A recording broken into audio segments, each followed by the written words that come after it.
Hello दोस्तों। आज हम एनसीईआरटी की सीरीज को आगे बढ़ाते हुए कक्षा 7 के समाजी विज्ञान अध्याय 1 भारत की भौगोलिक विविधता के बारे में अध्ययन करेंगे। उसमें कुछ इम्पॉर्टेंट बिंदु है, उसके बारे में जानने का प्रयास करेंगे। भारत पर प्रथम अंतरिक्ष यात्री कौन गए थे? तो 1984 में राकेश शर्मा। क्षेत्रफल की दृष्टि से विश्व में भारत का कौन सा स्थान है, मतलब कौन सा बड़ा देश है? भारत 7वां बड़ा देश है, जो एशिया के महाद्वीप का एक भाग है। भारत के कितने पड़ोसी देश हैं?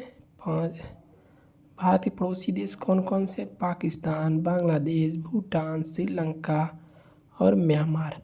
हम भारत में 5 प्रमुख भागों को विभाजित करते हैं।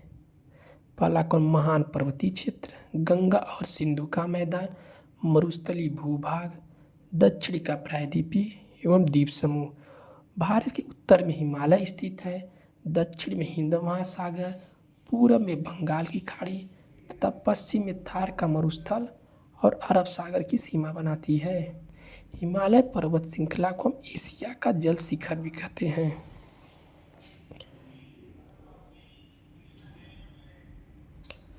हिमालय की कितनी श्रेणियाँ बांटी गई हैं? हिमालय की 3 प्रमुख श्रेणियाँ। पहला कौन है?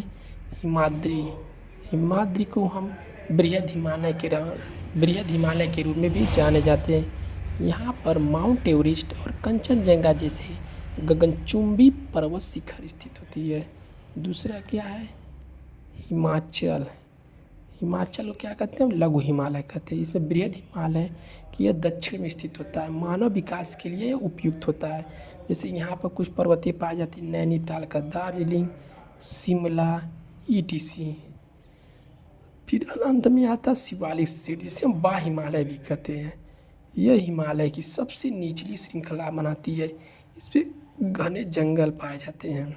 ग्रेट हिमालय राष्ट्रीय उद्यान कहाँ पे है? हिमाचल प्रदेश में। हिमालयी लोगों के जीवन में याक का बहुत महत्वपूर्ण है। बांधवगढ़ राष्ट्रीय उद्यान कहाँ पे है? मध्य प्रदेश में। अरावली पर्वत के बारे में कुछ जानकारी अध्ययन करेंगे। विश्व की सबसे प्राचीन पर्वत श्रृंखला होती है, 250 वर्ष से पुराना है, अरब पुराना है। माउंट आबू से सबसे ऊंची चोटी कौन सी होती? 1722 है। इसकी सबसे ऊंची चोटी माउंट आबू है, जिसकी ऊंचाई 1722 मीटर है। यहाँ पे संगमरमर, ग्रेनाइट, जस्ता, तांबा आदि के खनन पाए जाते हैं। अब आते हैं प्रायद्वीपीय पठार के बारे में। पठार क्या होता है? पठार अपने चारों ओर की भूमि से ऊंचा होता है। इसकी सतह प्रायः समतल होती है। इसके कुछ किनारों पर प्रायः खड़ी ढालें होती हैं। ये त्रिकोणीय प्रायद्वीपीय क्षेत्र भी होते हैं। अरब सागर, बंगाल की खाड़ी और हिंद महासागर से घिरा हुआ है। पश्चिमी घाटी को यूनेस्को ने विश्व धरोहर स्थल घोषित किया है। पश्चिमी घाटी को हम सह्याद्री के नाम से भी जाने जाते हैं।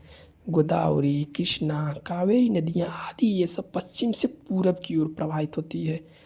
पूर्वी घाटी अपेक्षाकृत निम्न और छोटे छोटे पर्वत खड़ों में विभाजित होती है। इन दोनों के बीच समतल भूमि को दक्कन का पठार भी कहते हैं। पेरियार, कानल, मुन्नार जलप्रपात कहाँ पे स्थित है? केरल में है। अब कुछ तटरेखा, भारत के तटरेखा के बारे में जानेंगे। भारत की अद्वितीय तटरेखा, भारत की तटरेखा की लगभग कितनी लंबाई होती है? 7500 किलोमीटर से अधिक लंबा है। यह सुनहरी रेतें एवं सुंदर हरे घरे जंगल पाए जाते हैं। भारत की पश्चिमी तटरेखा का विस्तार कहाँ पर है? कितना? गुजरात से केरल तक विस्तृत है। और अब अंडमान और निकोबार, बंगाल की खाड़ी और अरब सागर, लक्षद्वीप, इसमें प्रवाल भित्तियाँ ज्वालामुखी पाई जाती हैं। अंडमान और निकोबार द्वीप समूह में बैरन द्वीप भारत के एकमात्र सक्रिय ज्वालामुखी पाया जाता है। यह कक्षा 7 का अध्याय यहीं तक। अब नेक्स्ट अध्याय हम नेक्स्ट वीडियो में देखेंगे। धन्यवाद।